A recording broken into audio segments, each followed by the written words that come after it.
Well, look who decided to show up. Back with my branded drinks.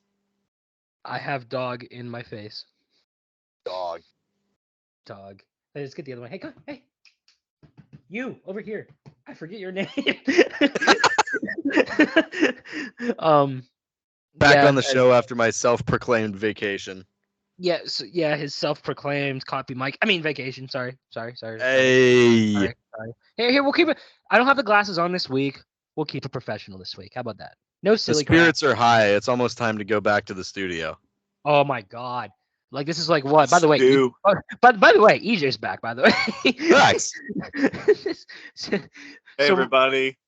yeah, we're recording a special show after with Joe, where it's just gonna be me, Joe, Alex. We'll post it later, and we're just gonna hit record and just see what happens. It's not gonna go on the Edinburgh Now channel because it's not gonna be PG. So we're just saying that now. I mean, it's gonna be fantastic. But speaking of fantastic, we have another great show as as this dog lays on my lap as she just jumped as I pet her. But all right, so what do you boys want to start with? Maybe we can start with the UFC and lawsuit for a little bit because that's not going to take that long to talk about. Yeah, it's not. So I forget who it is. There's just there are claims being laid and court opinions being made about this the merger status and stuff like that. There's separate lawsuits going on right now between MLW and WWE, which is Right, eh. that's something. Yeah, that's something else. It's And hold on. then So people, if they don't know, MLW is a independent wrestling promotion that is ran by Court Bauer, and they've held guys like Brian Pillman Jr., who's sucks, but he also Alex. That is also pretty much the promotion that pretty much got MJF on the map. Okay, gotcha. yeah. So Indie Fed, and then there's a separate case involving UFC, and I forget someone else. This is going to be so bad and laced with probably misinformation. But to the best of my knowledge, what I read was that UFC's parent company has about 90% of the market share estimate in their specific in terms of like professional fighting. Um, and they're claiming that um, the way that they essentially have a monopoly over that market, that they're not paying people enough and they're doing some tactics that violate antitrust laws and all that nonsense. I highly suggest you find it, seek it out, look at it yourself if you're curious about it. From what I read, it's nothing crazy. Um, there's nothing that really screws over either side, like, oh, definitely. But say the court that is being used in either of these trials tends to agree more with what the other side is saying, it doesn't look good. So essentially, what it could do at its worst case scenario would block the buyout slash merger between Endeavor and WWE.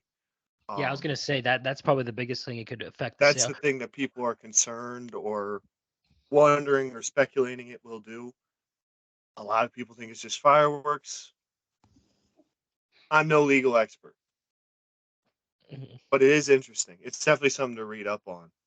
It does Um, sound very interesting. That's something I'll be yeah, researching. it goes in deep. It goes in deeper into just how the UFC is basically the only game in town, and it leaves fighters no choice but to sign with them in order to make a living, rather than Bellator or other. It used to be Strike Force and stuff like that had market share. Interesting. Yeah, right.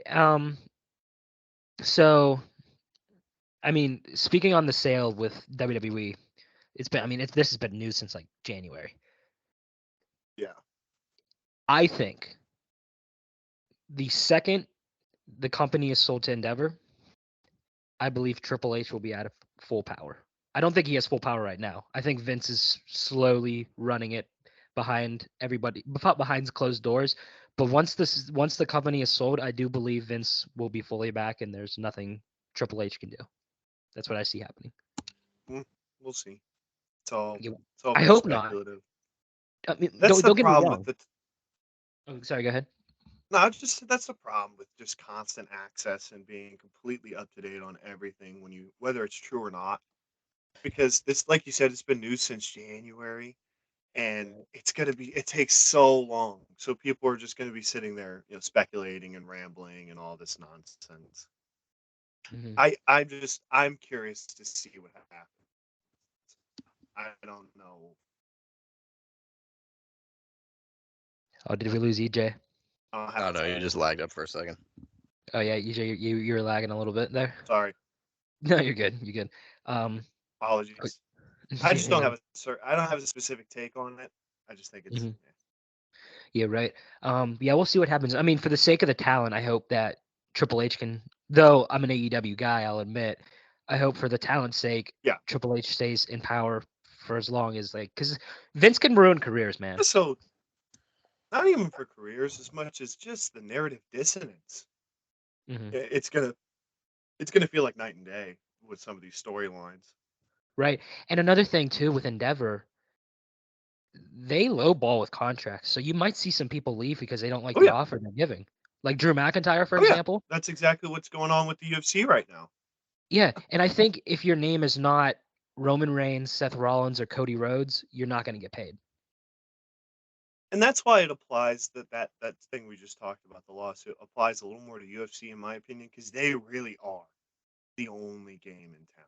Like Right. obviously there's other fighting promotions, but in terms of big purse, big money, big media exposure, they are the only game in town.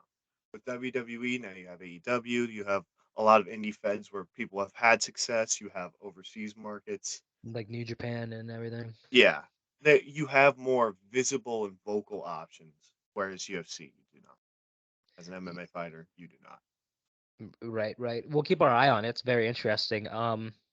Right before we go on to, because I feel like we need a, I feel like the way we can go with this is we go with something EJ and I know very well, like wrestling, then go to like NHL, something Alex can maybe pitch in, Yes, and sir. then back to MLB, then NFL college, if that sounds all right. I'm definitely gonna Sounds good. forget the lineup of that, but to stick on the wrestling thing, today as we film the show is Wednesday. Um, You I'm know what gonna that ask two. means. I'm gonna ask. Yeah, you know what that means. I'm gonna ask two questions. First, we're gonna start with today's show, and I'm gonna let these dogs out in a second after I ask them. But tonight there's a segment with the Jericho Appreciation Society. EJ, do you see anything happening with Chris Jericho? Maybe them turning on Sammy Guevara, Daniel Garcia, or maybe just another progression of the storyline that turn I think because they that do a turn's gonna full. happen. I think they do a full usurping thing. I think. Uh, Me personally, I think Chris is Jericho. JAS is out the door. Chris is going to do that whole family, whatever he wants to do with Don Callis, and Yeah, screw Don Callis. Don't that man name is not allowed to be mentioned on that show. On this show. Don. And then, what's the second question? At All In, which by the way, we'll have to watch it in your back at Edinburgh at 1 o'clock on August 27th, Alex. It's gonna be the Wembley Stadium show. It's gonna be sick. Oh yeah, that's gonna be sick. Yeah. So main event for the AEW World Title will be Adam Cole versus MJF. I have a prediction, and I want to see if you have a prediction for it too. I do not think the turn's gonna happen there. What I think is gonna happen is MJF wins clean against Adam Cole, and CM Punk attacks MJF and fully turns heel, building towards a champion versus champion match at All Out, which will be happening a week later at the United Center in Chicago. I I don't know if I had talked to you guys about this, but I think on think it was the Busted Open podcast, Bully Ray's podcast. He had the idea: don't announce a single match for All In. Don't announce a single one because you essentially have two main huge pay-per-views very close together. True. That is true. One of them you can take a risk and it can bomb. You can take a risk on one of these and it can bomb. That's why I think All In is the show to do it. I know it's the Wembley. Look at how many seats have already sold. Nobody knows who's going to be on this card. Look at how many seats have already sold. He said, go in, don't announce a single match. Every entrance, every match, every winner, every announcement is like pulling a slot machine. You have no idea what's going to happen. I think that's it takes the novelty of, say, a Royal Rumble type of match. It's a whole card.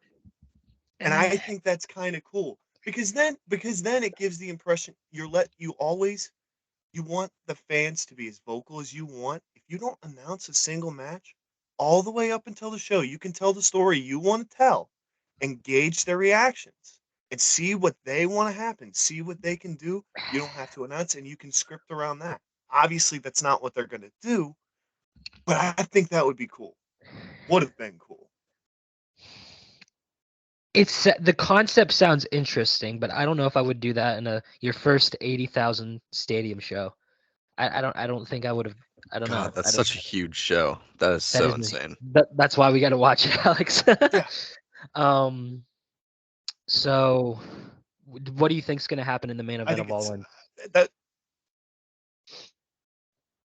I do think it's going to be MJF Adam Cole, and as much as I want to see Adam Cole as world champion, there's no way MJF loses this early. I think it's too soon.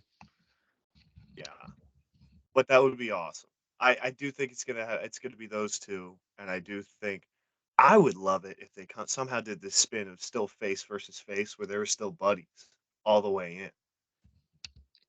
Maybe CM Punk attacking him at the end is a way to do that.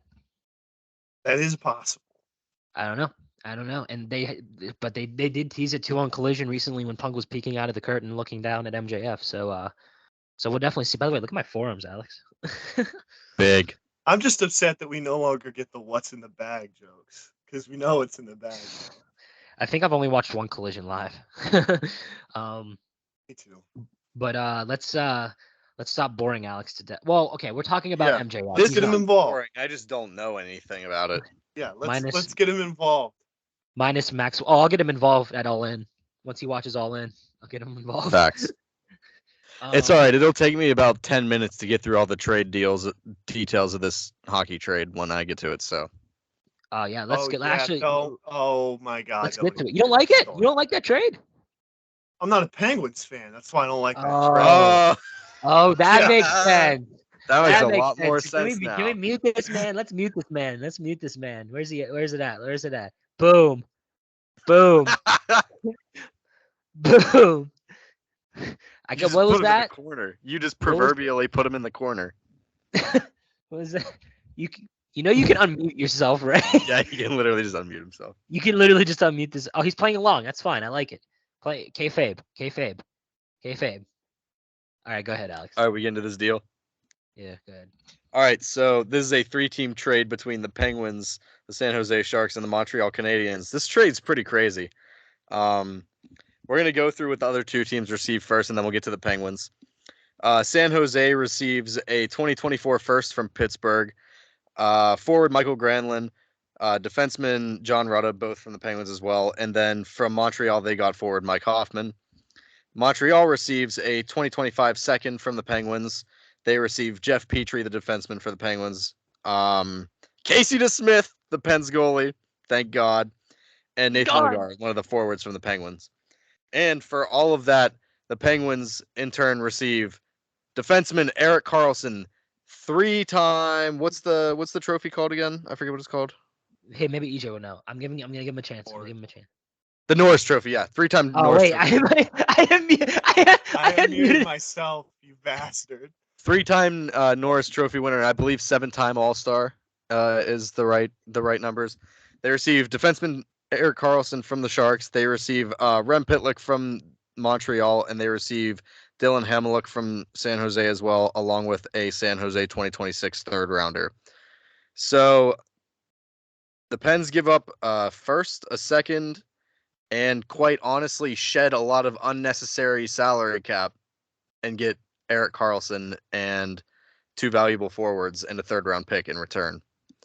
This trade's crazy. This is such a good trade, might It I was say. needed. It was needed. It was needed for Majorly the needed. Penguins. Kyle Dubas is dealing in his first offseason as the general manager of the Penguins. This is crazy.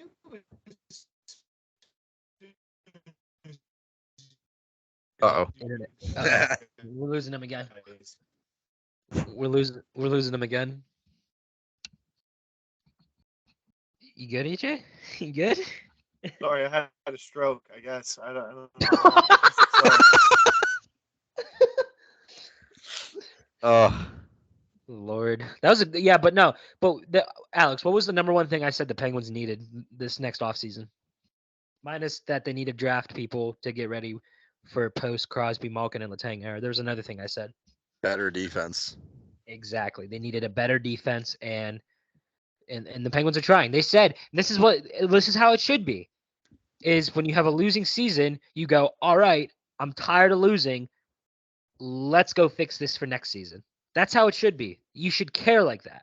And that's what the Penguins are doing. And honestly, besides giving up a first and a second round pick, they didn't really give up any players that are massively valuable. Yeah, Casey Smith was not valuable at all. Most of these guys are second, third, fourth rotation guys, you know. Right. Probably the biggest one they gave up was Jeff Petrie. Yeah, that's probably it. And that's not really that Casey big of a Smith, loss. super inconsistent. Nathan Lagarde, never even heard of him. John Rutta, again, like a third rotation, third line guy. Granlund's like a third line guy. Mike Hoffman, that's from Montreal, so it doesn't matter. But you get what I mean. Besides Petrie, these are all like third line type players. They're not really, not really that big of a deal. The only big issue here is what you have like almost zero room on the books now. True. I was about to say I would have loved to see them manage to shed Jeff Carter's contract in this trade, but they didn't. Yeah. It's bad. You guys are spending. So But I mean, hopefully that's enough to make you guys a contender again. Dubas is doing what I thought we should do. The core's getting old. The window is now. Yeah, now. This team barely missed the playoffs, and they had incredibly good offense when they could stay healthy. It's just Casey DeSmith and Tristan Jarry were both either so injury prone or so terribly inconsistent that it killed us. And hopefully, I get that Karlsson's a defenseman, but still, we got two good forwards out of this. Besides defense, and Mike can attest to this, I've been saying this all season since the entire Penguins last season. We need to be better on power plays. There is no excuse for not being able to score whenever the other team's shorthanded. It's ridiculous. Exactly. We had I'm pretty sure we had one of the lowest power play efficiency rates in the entire league, with Crosby, Malkin, and Letang as our core, and some other great guys that really know how to shoot. Rust is crazy. You know, there's so many talented shooters on that team that can score, and we just couldn't score whenever the other team was shorthanded. That's really bad. Very, very bad. So hopefully it's better this year. Acquiring two pretty solid forwards in a trade, where we also added Erik Karlsson's pretty impressive. Dubas made up a pretty good deal here. So hopefully this really, props up that window of time for us to win while the core's still there. Ooh, wait a minute. Before we move on from NHL, I got a alert on Bleach Report saying early Stanley Cup odds. Let's check this out. Oh, perfect timing. How about that? Okay. Wait. Let me guess who has the highest odds. Okay. I'll read them all. Don't worry. I think the highest odds to win it are going to be the Oilers again. Okay. You think? I'm going to be a little crazy because I know Vegas likes to favor the defending champs. All right. At 32, Montreal Canadiens. Not surprising. Do you guys want me to say the numbers or I was gonna say before you do that, I'm gonna say Vegas likes to favor the defending champs. So I'm gonna say That's true. that Vegas is number 1 at plus 250. Okay. Here, I'll go down the list very quickly, and then once I get to like the 10, I'll slow down. Yeah, okay. Sounds good. All right, and I'll say the numbers when I get to the 10. 31, San Jose Sharks. Oh my God, hold on. Dying over here. 30, Anaheim Ducks. 29, Arizona Coyotes. 28, even drafting Connor Bedard, the Chicago Blackhawks. 27, the Philadelphia Flyers. You love to see it. Yep. 26, Columbus Blue Jackets. You love to see it. Lost to them to make the playoffs. 25, Washington Capitals. You love to see it. 24, Detroit Red Wings. 23, Nashville Predators. You love to see it for me. No, You love to see it with me. Too low. What? Way too low. Wait, are you a Nashville fan? No, I'm a Red Wings fan. That's why I was saying way too low too. All right, you know what? I can respect that. I can respect being a Red Wings fan. Stevie Y's been dealing. He knows what he's doing. We're gonna take the lead. Don't worry. At 22, St. Louis Blues. 21, Vancouver Canucks. The Dark Horses, number 20, New York Islanders, as I almost hit exit out. 19, Winnipeg Jets. 18, Ottawa Senators. 17, Buffalo Sabres. 16, Seattle Kraken. 15, Calgary Flames. 14, Minnesota Wild. Possible contenders. 13, the Pittsburgh Penguins. I'm all right with that spot. I'm not putting the Penguins over the Kraken. That's fair. Just looking at that list. Like it's just I'm not. I can't. That team has spunk. They do. Now, I'm gonna be real honest here. Alex. I don't really know how to read the scores of the Vegas betting odds. So if it says plus 28 or 2,800, how do you say that? Yeah, you just say plus 2,800. 2,800. All right. At 12, Los Angeles Kings. 11, Tampa Bay Lightning. Yeah. At 10, Boston Bruins.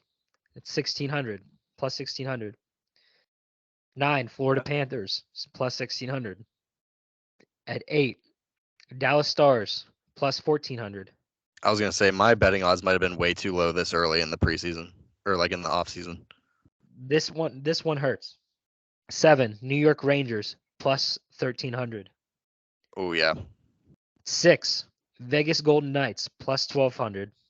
Wow. 5, Colorado Avalanche plus 1,000. 4, Edmonton Oilers plus 1,000. Okay.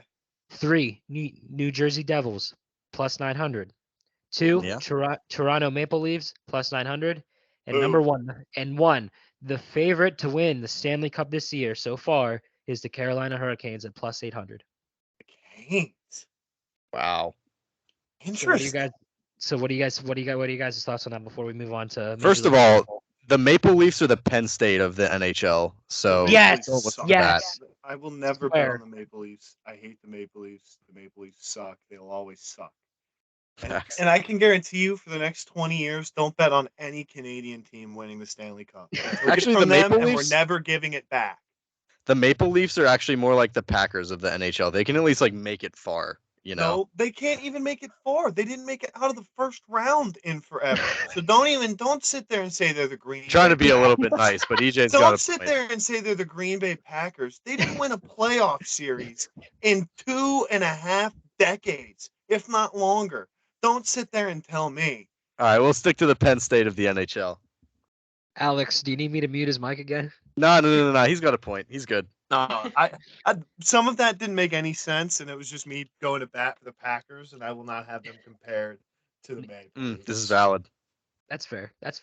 I forgot you're a Packers fan. That's why we need to get AJ on when we have EJ on.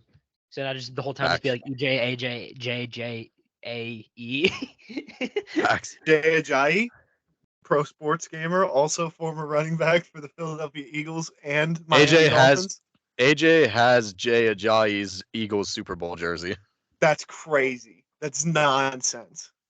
I'm dead serious. It's so hard too. Such a deep cut. Oh, we got some AEW news, EJ. The location for Full Gear this year. So What's that? the location for Full Gear this year, the November pay-per-view for All Elite Wrestling, will take place in November at the LA Forum in Los Angeles, California. That's a cool forum. That's a cool place to do it. Yes, and EJ's frozen again as I say the announcement for Full Gear. But Oh, yeah, that's they've a had sick some incredible shows there, including the first one. They had MJF's pipe bomb where he just absolutely destroyed Tony Khan and the company in storyline. And then an incredible 5-star ladder match with the Elite and the Death Triangle. So if you're a wrestling fan, check that match out from January. But as we wait for EJ to come back on, because we got some MLB to talk about, and trust me, the number one thing everyone's talking about, we will get to it first thing once EJ gets back on. Oh boy. And Alex, you know exactly Sorry. what I'm talking. You know exactly what I'm talking I about. disappeared. Did you hear the announcement of where Full Gear's at? I didn't. I'm sorry. I'm sorry. I didn't. You didn't? All right, I'll say it again. I did not. It will take place at the LA Forum in Los Angeles, California. Okay, I like that. Yeah, they've had incredible shows there this year, this year and I last year. think So that's. I think we know where we're getting FTR. Hung Bucks or not Hung Bucks? Excuse me, Young Bucks 3. that's already happening at All In. Oh yeah, I forgot to. You could do a time limit draw, a 60-minute draw at All In, and then have the last match be a Full Gear. You could do that. Yeah, you could have 4. You could have 4. But But they're pretty good about spacing those things. That's true. That's true. But all right, Major League Baseball. Everybody knows what the number one topic is coming out of this week. I don't know. Alex, There's 2. hold on. There's 2 Wait, pretty big wait. ones. Whoa. Since Alex hates baseball, let's have Alex mention what we're talking about. Oh, okay. I have zero idea. You don't know what? Dog, I don't pay attention to baseball. I don't know what you want from me. But everyone saw. Let me give a hint. Here. I'll give you a hint. Oh, that. Yeah, I forgot that happened. Dude, Travis Kelce full on decked his teammate at training camp. You think I'm surprised when someone in Major League Sports punches someone else? No. No. But this was different. Was it? This I've was seen so many people get decked in sports. I don't know what the difference is. But it was at second base in the middle of in the middle of an inning. Like this wasn't someone got struck out and got mad or someone pimped the home run. Like there was a safe call and they were supposed to go to the next pitch and they just went for they it. said screw it. We're squaring up right now. So we haven't even give context of what we're talking about yet. So Oh yeah. recently, the Chicago White Sox played the Cleveland Guardians. I almost said Indians. And Division rivals.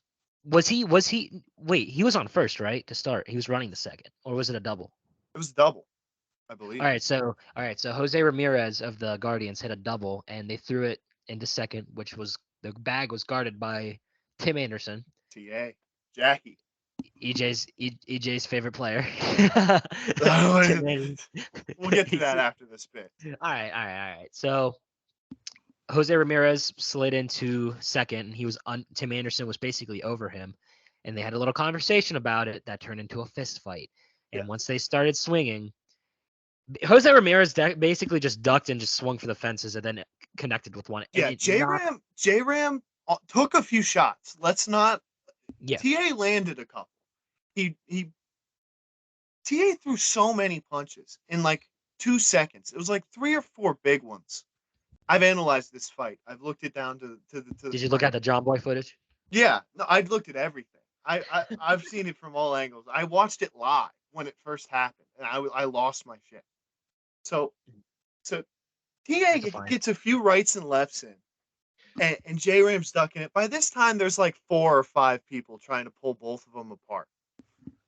He ducks it, and then eventually J-Ram gets a guy in front of him, in between the two.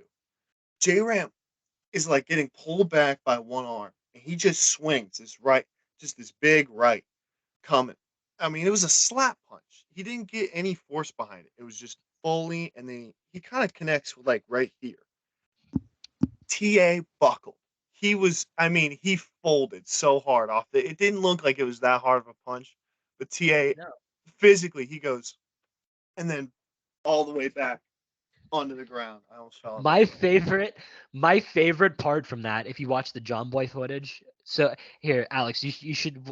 Oh wait, whenever you can, because I know you're not gonna be listening when we start talking about the Pirates, which I don't blame you. But Nope.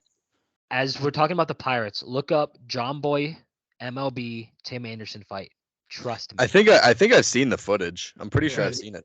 Oh, you have? Okay. So my Yeah. favorite part from that was when Tim Anderson came back out and Andrew Vaughn saw him and the foot. Now that part was the part that made that part was Hoisted. John Boy. When he's the face of Andrew Vaughn and the commentary of John Boy. He was like, "Oh, nope, nope, nope, nope, nope, nope, nope, nope, nope, Nope. nope, nope. You're not. Nope, nope, nope, nope, nope." And he just picked him up like a little baby and Yeah. took him to the clubhouse. Hoisted him. Wait, I gotta This see was what a he full-on exactly said. brawl.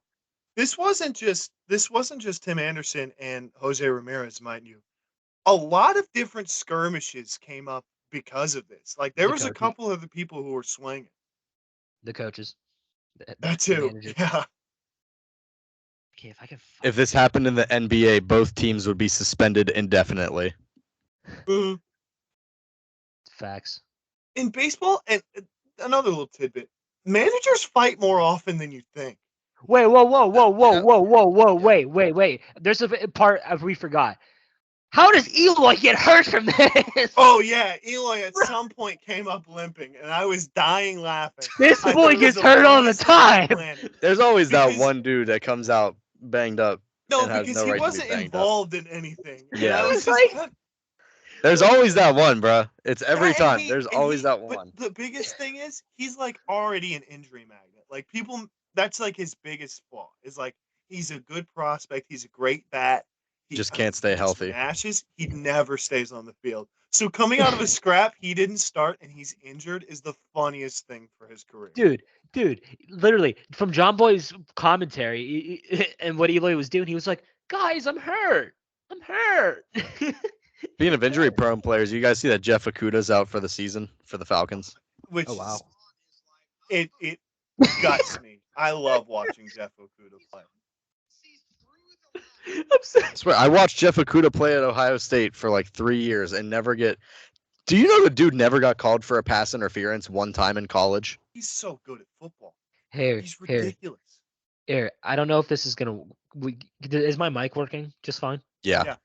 All right. I don't know if this is gonna work. Tell me if you guys can hear this, because you got to hear John Boy's. So this is when Andrew Vaughn saw Tim Anderson was coming out. Tell me if you can hear this or not. This might be a fail, but we're gonna try it. Guys, Yep. I just got hurt. Guys, I just got hurt. What's going on? I just got That's hurt. funny. Huh? And then Anderson's going to come back out, and I love this. Vaughn is like, oh, no, you don't. Sees him through the line, knows the move he's going to make. Quarterback's free. No, he's wrapped up. Vaughn had a beat on him the whole way. Locks his wrist again because he knows what he's doing. He's not going to pass him off this time. He's going to walk him all the way down the steps and out of sight. And he's yelling at him like, I passed him off to you guys last time. Now I got to do it again. Eloy's like, guys, I got hurt. Eloy just came into the thing. He's like, I'm hurt. It was bad. It was real bad. Also, unrelated to the fight, other than that, a lot of people got suspended from this. Right. Baseball wise, I need to find his name. Which we gotta. I'm sorry, I don't want to cut you off, EJ, but we really gotta get going. We've taken so much Facts. time. Kevin Brown. I just want to say justice for Kevin Brown. That man. Did you see what happens? Yeah. Oriole commentator got fired Go for ahead. saying Go ahead. his team did particularly bad against another team in the past, and he said that they were getting better, and then they suspended him for it. Ridiculous. Ridiculous. That's so whack. Continue. Now, Get it moving. all right, we're gonna talk about the Pirates. All right. After the trade deadline, they've been okay. They've been all right. They've been okay. Yeah. Not the best, but they've been fine. Yesterday was pretty bad because they blew a 8-6 lead. I want to say. Yeah, it was not Yikes. fun to watch. I will say this: Josh Palacios, man, exciting player. Again, I think honestly, Bryce last week said that he could be playing over Jack Kozminski. I don't know if he'd play over Sawinski as maybe a shared time, maybe Sawinski's shared time. flashier. Play Sawinski now when you're bad, so we can still get butts and seats because he hits dingers. True, that he does. But let's talk about the win on Monday. How about that? 7-6 win against the Atlanta Braves. Who did they play this weekend? Last weekend, sorry. I can't remember. Let me double check. Yeah, me neither. But stat-wise, Ronald Acuna Jr. was 0 for 5. Good. Yikes. Jesus. Their top hitter, by the looks of it, was Brewers. Oh, Brewers. should Yeah, know I'm that. not I watched I'm not the talking about. series. I'm not talking about that. Michael Harris was 2 for 4. And Austin Riley's was 2 for 5. Matt Olson was 2 for 4, who had a monster home run. But the Pirates, they knocked Spencer Strider, was the candidate for the Cy Young for the Braves in the third inning. They knocked him out. Dang. 5 hits. Listen, Mhm.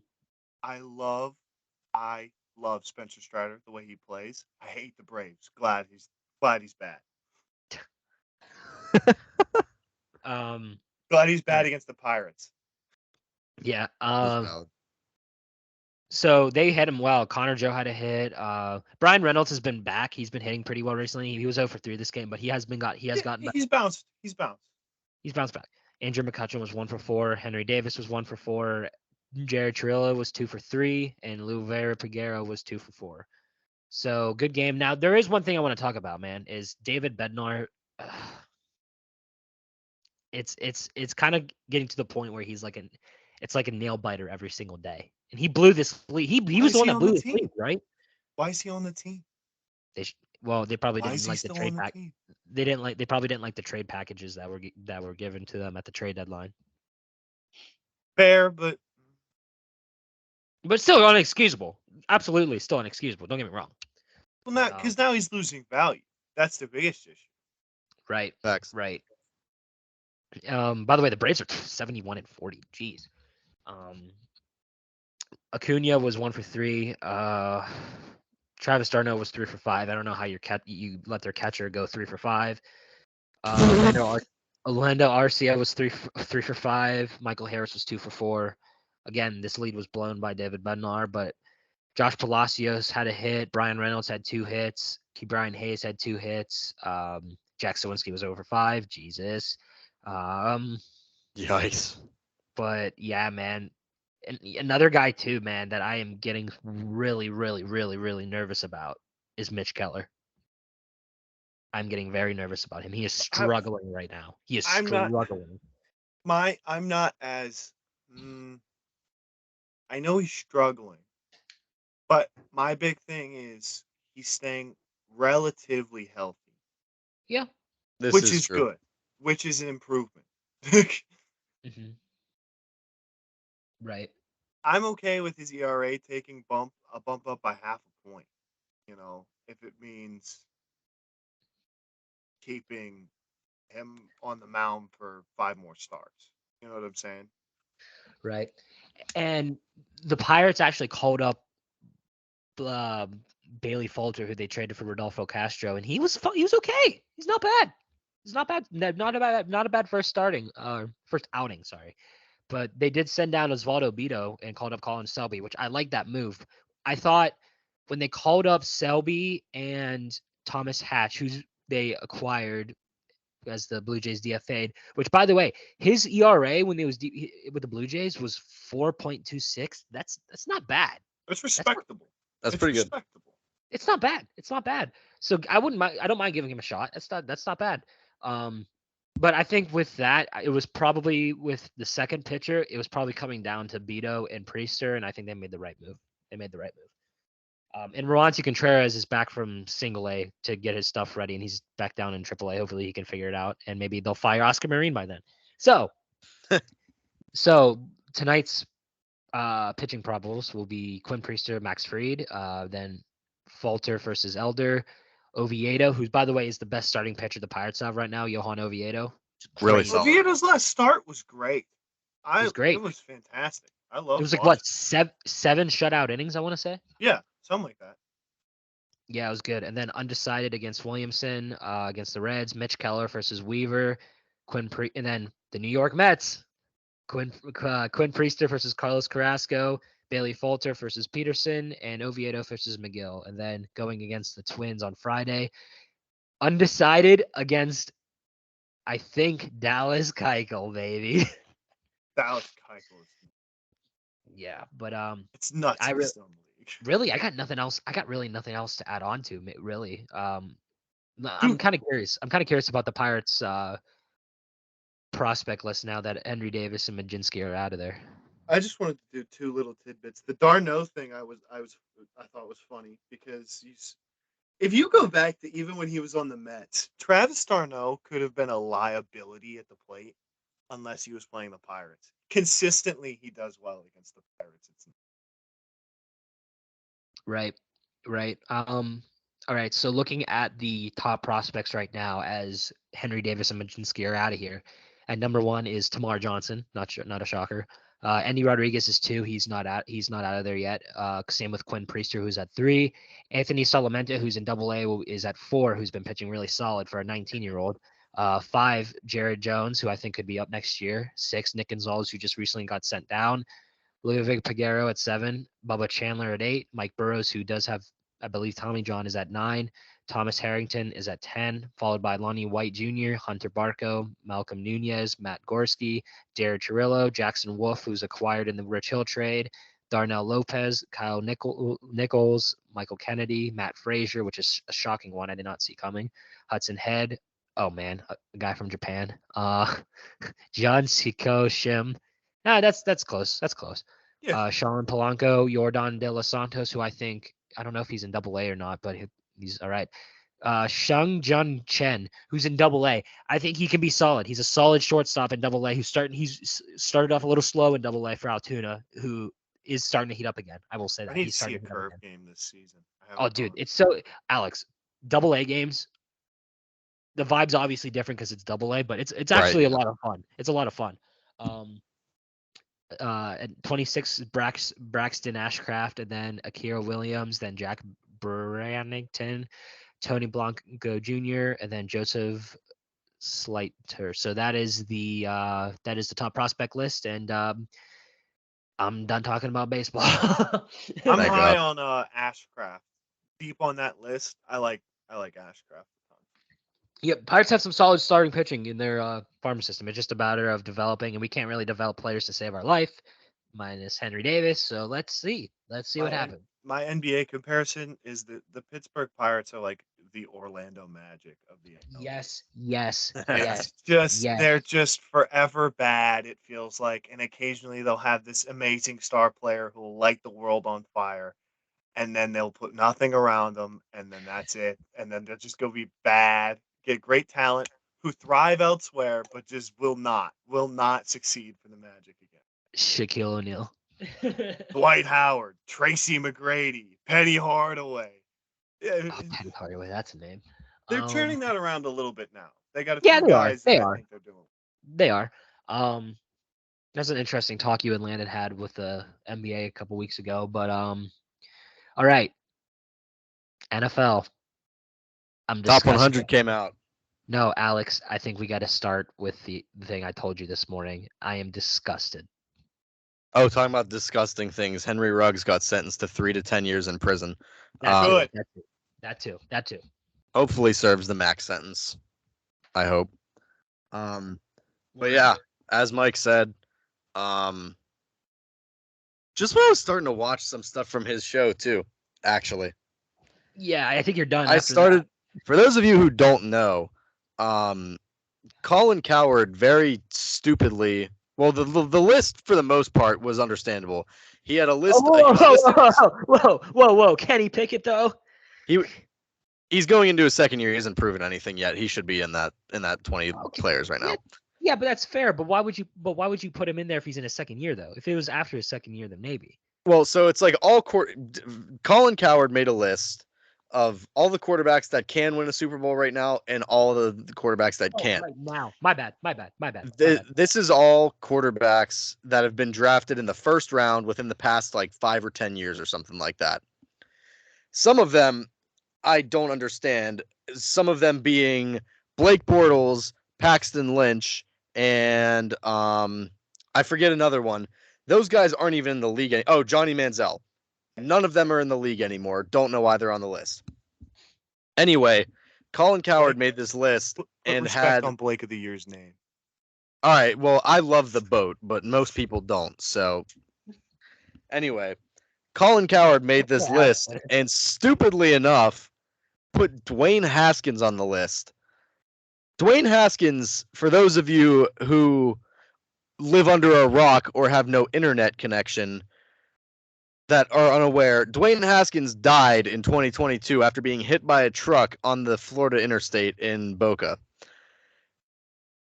Then I thought he was going to correct it, but instead he pointed out that someone put can win a Super Bowl instead of can't. Notice the typo on the list, but didn't notice that he put a now deceased quarterback on the list. Colin, I finally started liking your show, man. He's been doing this for how long? I'm not giving him a view ever again. How long has Colin Cowherd been on Fox Sports at this point?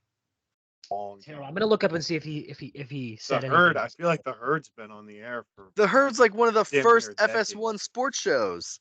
damn near a decade, decade and a half. Oh, I can't. It could be more. I haven't been watching sports that long. So he's been watching. He's been on doing that show since I started watching sports, which was a very long time ago. Exactly. Oh my God, it's just mind-numbingly stupid. I don't. Oh. Yeah. Anyway, while Mike looks that up, we're going to start talking about the top 100. Something good. We're going to start talking about the top 100. I am going to rattle off the top 10 players because I feel like that's what everyone's going to be talking about. So let's go through these top 10 real quick. I'll go 10 to 1. We go number 10, Chris Jones, D tackle from Kansas City. Everyone knows. Number 9, Micah Parsons. Number 8, Josh Allen. Number 7, Tyreek. Number 6, Joe Burrow. Number 5, Travis Kelce. Number 4, Nick Bosa. Number 3, Jalen Hurts. Number 2, JJ. And number 1, Patrick Mahomes. JJ. Yeah. I like a lot of this list. The only thing, and I know people are going to argue back and forth on this a lot, I would flip-flop Jalen and Joe Burrow. I would put Jalen at 6 and I would put Burrow at 3. Interesting. TJ's not in it. No, he's not in the top 10. He's like number 20 or something like that, I want to say. That's the problem I have with it. Where is he? No, he's 27. No member of the Steelers defense is in the top 10, and I think that's a crime. I know. TJ dropped down to 27 from 6. Which is ridiculous. He did get hurt last year. They base it purely off the season prior, which is stupid. Which is why Jalen is higher than Joe Burrow, because Jalen made it to the Super Bowl with the Eagles. But I would flip-flop Jalen and Joe Burrow. That's fair. Jalen had one really good season this year. Joe has done it for 2 years now, had really good seasons. So I would flip those two. I might actually even say put Joe Burrow at 2 and put JJ at 3, but, either way. Because I think the quarterback's more valuable than a receiver. But either way, I would be fine with Joe Burrow at 3, I think, personally. Chris Jones. Love Chris Jones. All right. So, by the looks of it, Colin has said nothing. That's 10 years. That's a lot of football. He has said nothing. Idiot. Which, it's kind of like he's like ignoring them. By the way, Colin, and I'm not gonna argue because I know my stance on it is, and you gotta wait and see. But I'm just saying by what I've seen, he changes his mind about Kenny Pickett 24/7. One day he likes him. One day he says he's the answer. Then another day he says he can't win a Super Bowl. Another day he says he's not good. One day he says he like, make up your mind. I don't care what your opinion is. Your opinion is, though, it's right now I think it's stupid because of the Dwayne Haskins stuff. make up your mind. Like, is Kenny His Pickett daughter- good? Is Kenny Pickett bad? Is Kenny Pickett gonna win a Super Bowl? Is Kenny Pickett gonna be out of like make your mind up, bro? Everybody has their opinion on Kenny, but just make up your mind. Like, it's not that hard. I scrolled down towards the bottom of the top 100. Matt Milano and Jared Goff are both rated higher in the top 100 than Lamar Jackson, by the way. What? Hey, Jared Goff. Jared's season. nice. I've been saying for years that Jared had Goff's a nice. season.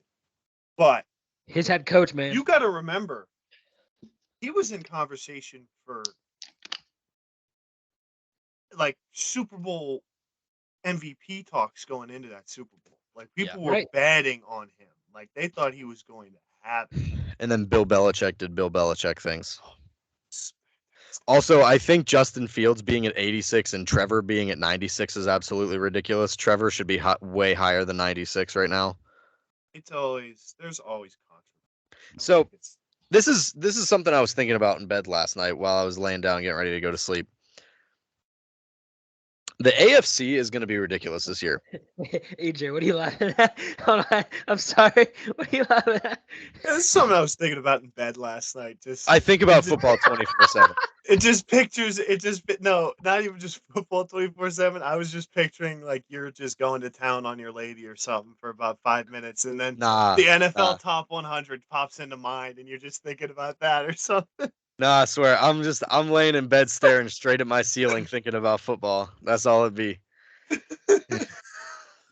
I'm just staring at my ceiling, dead silent, just thinking about football. That's the way my brain works most of the fair. time. You gotta have a love for the game. You know? Mike had to walk away from the camera. Oh man, I'm sorry. That's just continue your statement. I'm sorry. Give me a second. Hold on.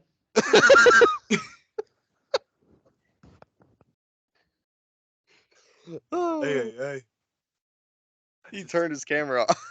I'm the only one on camera, and I'm not even like an official part of the podcast. What is this? Oh God, this is hilarious. He muted himself and turned his camera off. I'll wait for him to get back. I'm gonna wait for him to get back so that he can hear my take. No. Go ahead. Okay. All right. So this is obviously I'm gonna be naming.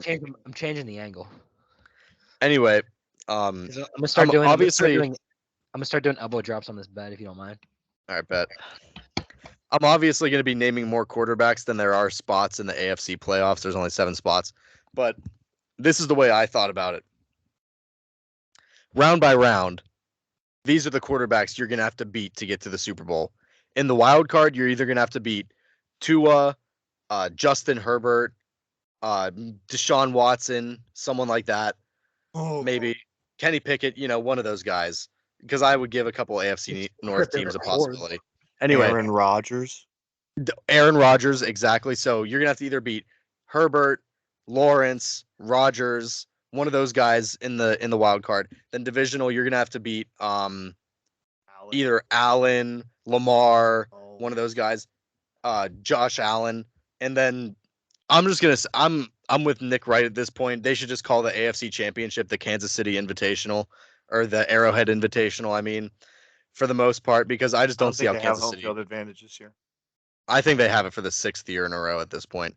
But either way, so you're gonna have to beat in the wild card. You're gonna have to beat, Herbert, Trevor Lawrence, Tua, Aaron Rodgers. Divisional, you're gonna have to go through Allen, Jackson, those guys, and then the AFC champion. I'll put 2 in the AFC Championship. I'll put Boro and I'll put Mahomes. One of those guys, you're gonna have to beat any combination of those guys in 3 games to get to the Super Bowl. That is absurd. Because I'll tell you right now, I know we haven't done any hot takes. It's the first preseason game is coming up this weekend. Going to be watching that while I fantasy draft with the boys. Very excited to watch the Steelers and the Buccaneers play this weekend at Tampa. And hopefully Kenny Pickett doesn't get knocked out early. Facts.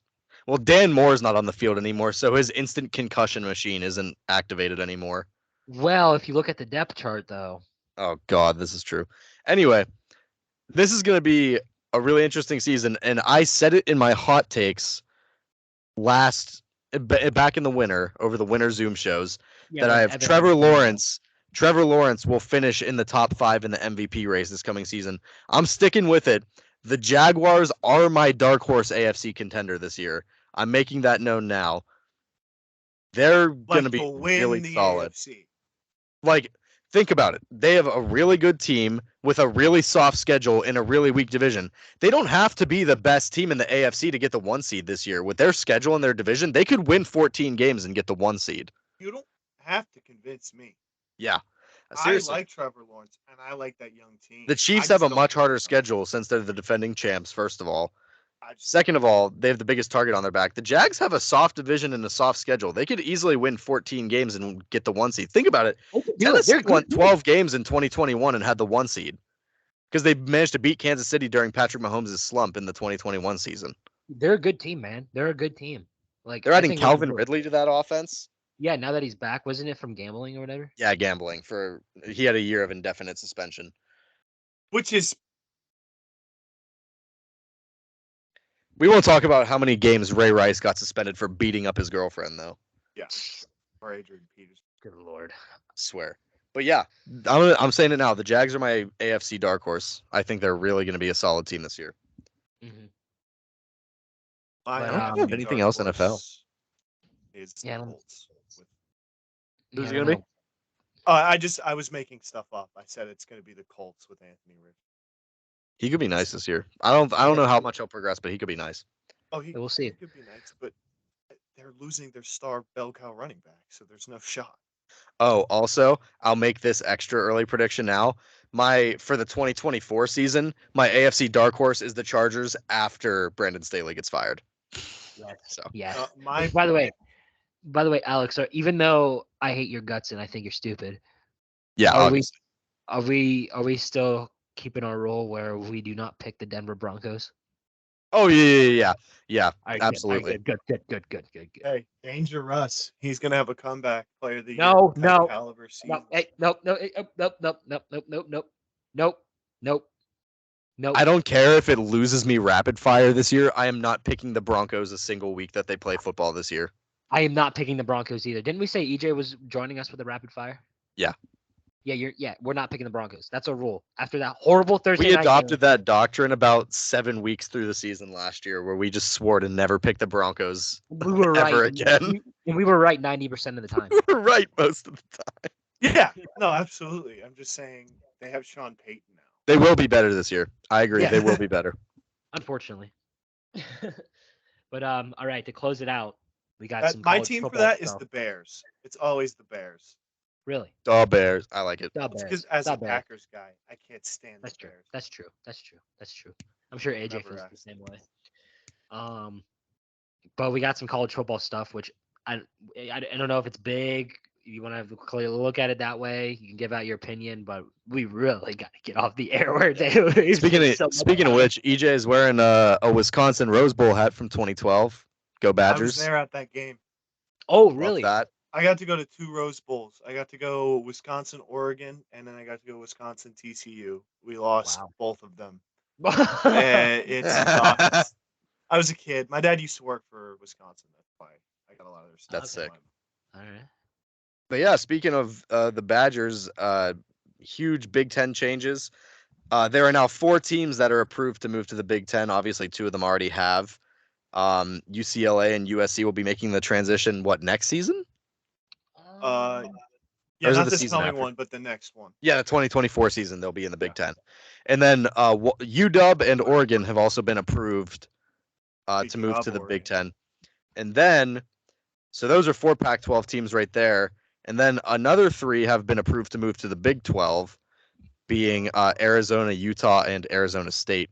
So, Pac-12 fans, congratulations. You will not all be on a hell-bent mission to keep each other out of the college football playoffs anymore. Yeah.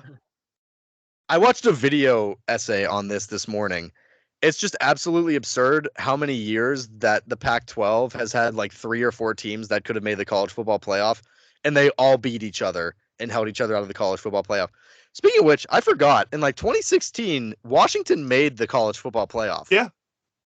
They got spanked around by Alabama in the semifinals, but they made the college football playoff with what was his name? Browning was their quarterback. I forget his first name, but that was an interesting time in college football history right there. But yeah, the Pac-12 is going to be absolutely gutted. They're losing all their best teams because apparently, even though 2 of those teams are in California, you can't get a good TV deal in California. So it's really stupid. Like I hope, like, are you guys ready for the annual Rutgers Washington game starting next year? As long as it takes Rutgers, Wisconsin off the schedule a couple of years, sure. Because I hate watching Rutgers. I can't play wait to football. watch a conference game between a team from Washington State and a team from New Jersey. As a Big Ten guy, it really pisses me off. Me It too. just does. Like it's not. Pitt's gonna win the ACC every year once Clemson and Florida State get out of the ACC. Oh yeah. Speaking of which, actually, we can look at the top 25 poll while we're at it too. I'll just go Okay. to the top 10 because I don't want to Well- keep this going forever. But wait.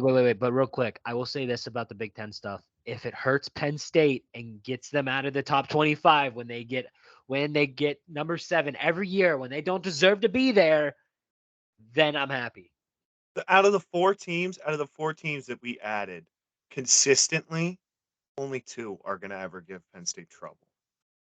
And That's I would what say me- that's probably USC and either Oregon or UCLA. That's fine with me. Oregon. It's not UCLA. I like UCLA is UW a not lot. a football program, despite what they hurt- want to tell you. Hurt Penn State and I'm fine. Which, by the way, somebody said that Drew Allure is going to be the Heisman this year. Get out of here. UW is one of my dark horse college football playoff teams this year with Mike Penix as their quarterback. So UW's pretty good. UW's nice. They're not bad. They have history. They're good. They have Yeah. a national title for some reason. Yeah. Like Exactly. they're a program, but it upsets me. It really Yeah. does. So we'll talk about the coaches poll has officially been released for the preseason. So we'll talk about that. We'll talk about the top 10 in depth, but I'll do the whole top 25 from 25 to 1. 25 Texas A&M, 24 Texas Tech, 23 Tulane, 22 Ole Miss, 21 Wisconsin, go Badgers, 20 North Carolina, 19 Oklahoma, 18 Oregon State, 17 Kansas State, 16 TCU, 15 Oregon, 14 Utah, 13 Notre Dame. Ew, not going to happen. 12 Texas, 11 UW, and now we're into the top 10. Number 10, Tennessee Volunteers. I like it. Number 9, Clemson Tigers. Probably going to be better with Cade Klubnik than DJ, so whatever. Number 8, Florida State. I like Jordan Travis. Cool with it. Number 7, Penn State. I'm going to skip this one because that's stupid. Number 6, USC. Love Caleb Williams. Like this one. Number 5, LSU. They could be a really big dark horse contender in the SEC this year, so I'll say that. Number 4, Ohio State. I'm all right with this. Number 3, Bama. Cool. Don't know who their quarterback's going to be this year, so I'm all right with this. Number 2, Michigan.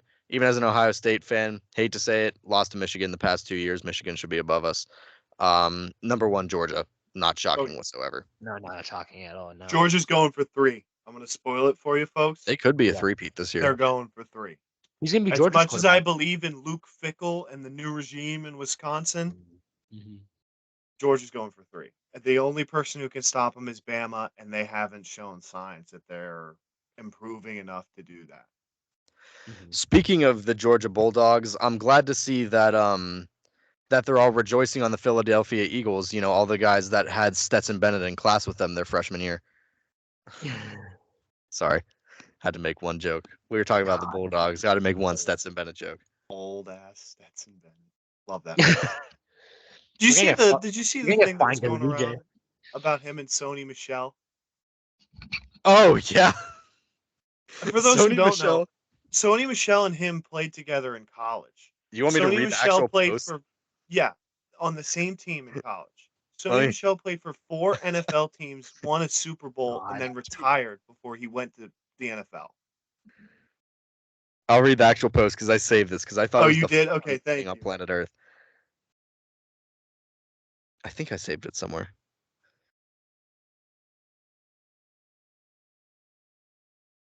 It's fantastic. Other college football stuff, AP Top 25 related. I found it, by the way. Okay, here it is. Stetson Bennett and Sony Michel were on the same team together at Georgia. Sony Michel retired this week. That means Sony Michel was drafted in the first round, played for 4 different NFL teams, won 2 Super Bowls, and retired, all while Stetson Bennett was still in college. So nuts. That's a full life's work of accomplishments. A couple years. Amazing. He was just in college. That's so funny. God. Before we close this out, there's actually some MLB stuff I did miss. Oh. It's gonna be quick. I'm gonna mention it. By the way, EJ, the Brewers are kind of struggling, and the Cubs aren't that far in as first. So if the Pirates could pick up their crap right now, I'd say never. But I don't rule them out. Yeah. But the things I was mentioning is the Mariners have won 6 straight to pull within 2 games of the wild card. Yeah, I forgot about that. Go Mariners. They could be a force. If Julio gets back to that Yeah. form he was last year, I think they're a dangerous team moving into the playoffs. The Rangers have won 8 in a row and have not lost in the month of August. The Cubs and Reds are now tied for the final NL wildcard spot. Cody Bellinger's .939 OPS would be the second best season total of his career, behind only his MVP win 2019 season. Yep. So that is all the MLB stuff I got. So do you guys got anything else? I got one more thing about the rankings. Okay. Yeah, go ahead. The college football world is doing my boys on the Tulane Green Wave football team dirty. Dirty at number 23. But this team beat USC in a bowl game last year. Okay. And barely lost anyone. They did lose Ty Spears. Wisconsin beat LSU in a bowl game. And then 2 years later, they won a national title. This is valid. and Wisconsin hasn't even made the playoff. It doesn't matter who you beat the season before. I like Tulane, but I just think they're going to be nice. They brought back a lot of guys.